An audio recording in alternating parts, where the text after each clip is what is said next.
Police constable की भर्ती को लेके बहुत सारे बच्चों के कुछ इस तरीके के कमेंट देखने के लिए मिले, यानी बहुत सारे बच्चों के डाउट यहाँ पे निकल के आ रहे हैं। जैसे कि अगर यहाँ पे देखेंगे अब न्यू फॉर्म भरे जाएंगे और यहाँ पे अगर आप देखेंगे कि सर फॉर्म दोबारा भर पाएंगे क्या, प्लीज बताइए। साथ ही में देखेंगे सर क्या जो एग्जाम में एब्सेंट हुआ था वो उसे भी मौका मिलेगा। साथ ही में न्यू स्टूडेंट फॉर्म भर सकते हैं क्या, फॉर्म फिल दोबारा करना होगा या सर फिर से फॉर्म भरा जाएगा क्या। इस तरीके के बहुत सारे डाउट यहाँ पे देखने के लिए मिलेंगे। तो इसमें सबसे बड़ी जो कंफ्यूजन वाली बात है वो बच्चों को सिर्फ ये यहाँ पे कंफ्यूजन हो गया है कि ये जो पूरी भर्ती रद्द हुई है या केवल एग्जामिनेशन रद्द हुआ है। तो इसका जवाब मैं आप सभी को दे दूंगा। साथ ही में जो बच्चे एब्सेंट रहे हैं उनका क्या होगा और इस भर्ती के बारे में कुछ जरूरी जानकारी है वो भी आप सभी को इस वीडियो में मिल जाएगी। तो वीडियो को लास्ट तक ध्यान से जरूर देखें और वीडियो पसंद आए तो वीडियो को लाइक शेयर करके चैनल को सब्सक्राइब कर लें और बेल आइकन पे प्रेस कर लें ताकि फ्यूचर में आने वाली हर एक अपडेट का नोटिफिकेशन आपको सबसे पहले मिलता रहे। तो देखो सबसे पहले तो मैं यहाँ पे आप सभी को इसका जो ऑफिशियल नोटिफिकेशन है, नोटिस है जो भर्ती बोर्ड की तरफ से जारी किया गया है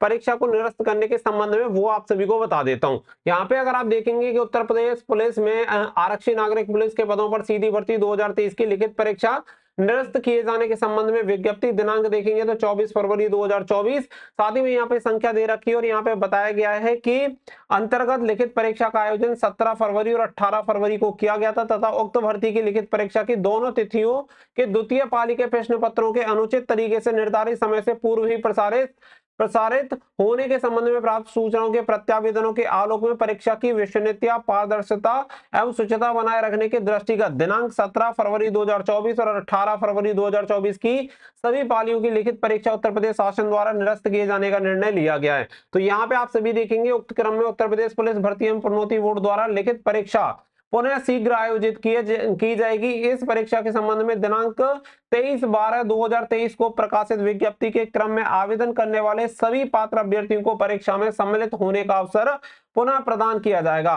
परीक्षा की तिथि तथा अन्य प्रासंगिक सूचनाएं यथा समय यूपी पुलिस भर्ती बोर्ड की वेबसाइट पर प्रकाशित की जाएंगी। तो यहाँ पे सबसे जो मेन चीज है वो आपके सवाल यहाँ पे जो भी उनके आंसर आप सभी को देखने के लिए मिल जाएंगे। पहला तो ये बहुत सारे बच्चे जो ये कह रहे हैं कि दोबारा से इसके लिए फॉर्म फिल करना होगा, तो आप सभी को बता दें कि इसके लिए कोई दोबारा से फॉर्म नहीं भरा जाएगा। दूसरी बात यह है कि जो बहुत सारे न्यू कैंडिडेट ऐसे हैं जो कि इस भर्ती में अप्लाई नहीं कर पाए थे वो भी जानना चाहते हैं कि क्या हम इसके लिए अप्लाई कर पाएंगे, तो ऐसा बिल्कुल नहीं है। ये आप सभी को बता दें कि यहाँ पे एप्लीकेशन फॉर्म से रिलेटेड कोई भी चीज नहीं होने वाली है। जो बच्चा पहले फॉर्म अप्लाई कर चुका है केवल वही कैंडिडेट परीक्षा में सम्मिलित हो पाएंगे, यानी कि ना तो कोई नया बच्चा यहाँ पे फॉर्म अप्लाई कर सकता है और ना ही आपको दोबारा से इसका फॉर्म अप्लाई करने की जरूरत है। तो ये फॉर्म वाला जो मैटर है वो यहीं पे क्लोज हो जाता है, आपको दोबारा से फॉर्म भरने की कोई भी आवश्यकता यहाँ पे नहीं पड़ेगी। अब पहला पॉइंट आपका क्लियर हो जाता है। अब इसके बाद जो बात आती है वो सेकंड पॉइंट यहाँ पे निकल के आता है कि ऐसे बच्चे जिन्होंने पहले परीक्षा में फॉर्म तो अप्लाई किया था लेकिन यहाँ पे उनका एडमिट कार्ड आया और उसके बाद फिर वो परीक्षा में सम्मिलित नहीं हुए, यानी कि एब्सेंट रहे, तो अब उनका क्या होगा। क्योंकि आप सभी जानते हैं कि एसएससी जैसी परीक्षाओं में ये होता है कि अगर कोई परीक्षा निरस्त होती है तो उस कंडीशन में केवल उन्हीं कैंडिडेट के एडमिट कार्ड जारी होते हैं जो पहले परीक्षा में प्रेजेंट हुए थे।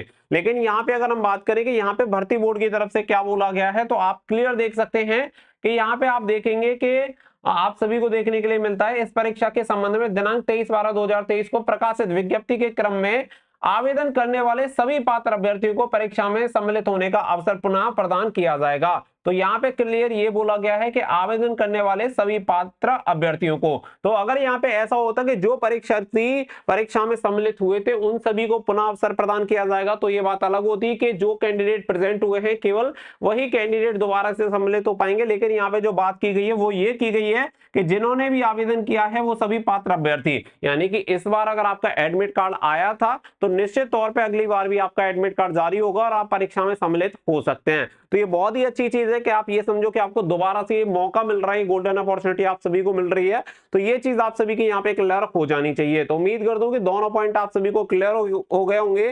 साथ ही में आप सभी को बता दें कि यहाँ पे गवर्नमेंट की तरफ से बोला गया है कि 6 महीने के अंदर ये परीक्षा हो जाएगी। तो उम्मीद यही है कि लोकसभा के तुरंत बाद आपको एग्जामिनेशन देखने के लिए मिलेगा। साथ ही में यूपी गवर्नमेंट की तरफ से ये भी बोला गया है कि जो भी बच्चे परीक्षा देने जाएंगे वो उत्तर प्रदेश परिवहन निगम की बसों का यूज कर सकते हैं और वो फ्री में जा सकते हैं। उनको कोई भी टिकट लेने की आवश्यकता नहीं नहीं पड़ेगी, केवल आपके पास एडमिट कार्ड होना चाहिए, उसके बेसिस पे आप फ्री में ट्रैवल कर सकते हैं, चाहे आपका कहीं पे भी सेंटर जाए, आपको कोई भी टिकट लेने की जरूरत नहीं पड़ेगी। तो ये बहुत ही अच्छी चीजें यहाँ पे हुई है। बहुत सारे बच्चों के इस तरीके से कमेंट आए थे, मैंने कुछ ही कमेंट को यहाँ पे ऐड किया है, इसके अलावा और भी काफी सारे कमेंट थे, इसी वजह से इस टॉपिक को मैंने कवर किया है। उम्मीद करता हूं कि ये पॉइंट आप सभी का एकदम से क्लियर हो गया होगा, एब्सेंट वाले बच्चों का भी, और ऐसे बच्चों का जो ये सोच रहे हैं कहीं दोबारा से फॉर्म भरना ना पड़ जाए, और कुछ ऐसे बच्चे तो ये सोच रहे हैं शायद हमें दोबारा फॉर्म भरने का मौका मिल जाए। यानी कि कुछ ऐसे बच्चे थे जिन्होंने फॉर्म अप्लाई नहीं किया था, वो ये सोच रहे हैं कि अब यहाँ पे परीक्षा कैंसिल हो गई है तो यहाँ दोबारा से फॉर्म अप्लाई कर सकते हैं। तो देखो, दोबारा से जब फॉर्म अप्लाई करने की जो बात आती है वो ये होती है कि अगर कोई भर्ती पूरी तरह रद्द हो जाती है तो उसमें क्या है कि पूरा प्रोसेस शुरू से स्टार्ट होता है, नोटिफिकेशन दोबारा आता है, दोबारा से फॉर्म भरे जाते हैं।